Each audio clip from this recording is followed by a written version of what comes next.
السلام علیکم، آپ دیکھ رہے ہیں ڈان نیوز، میں ہوں شمائلہ ارشد۔ ہیڈ لائنز آپ نے دیکھی۔ اسلام آباد میں سی ڈی اے نے رہائشی سیکٹرز میں کچرا پھینکنے پر پابندی عائد کر دی ہے۔ اس پر بات کریں گے ڈان نیوز کے نمائندے طاہر نصیر سے۔ طاہر بتائیے گا، اگر خلاف ورزی ہوگی تو پھر اس کے خلاف کیا کارروائی کی جائے گی؟ شمائلہ، یہ دیکھیں، اسلام آباد میں کوڑا کرکٹ رہائشی سیکٹر میں پھینکنے کے انکشاف کے بعد ایک پٹیشن اسلام آباد ہائی کورٹ میں دائر کی گئی تھی اور اس کی سماعت اسلام آباد ہائی کورٹ کے جسٹس بابر ستار نے کی تھی۔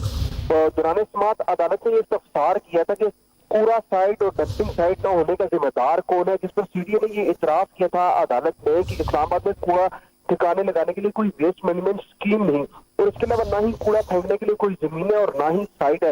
یہ ایک پٹیشن تھی، اس کے اوپر اسلام آباد ہائی کورٹ نے رہائشی سیکٹر میں کوڑا کرکٹ پھینکنے پر پابندی عائد کرتے ہوئے سیکٹری کابینہ، سیکٹری داخلہ، انوائرمنٹل پروٹیکشن ایجنسی اور اس کے علاوہ سیکٹری ماحولیات کو نوٹس جاری کرتے ہوئے 31 مارچ تک جواب طلب کر لیا اور 31 مارچ تک اسلام آباد کے تمام سیکٹرز میں کوڑا پھینکنے پر پابندی بھی عائد کر دی ہے۔ جی طاہر نصیر، آپ کا بہت شکریہ۔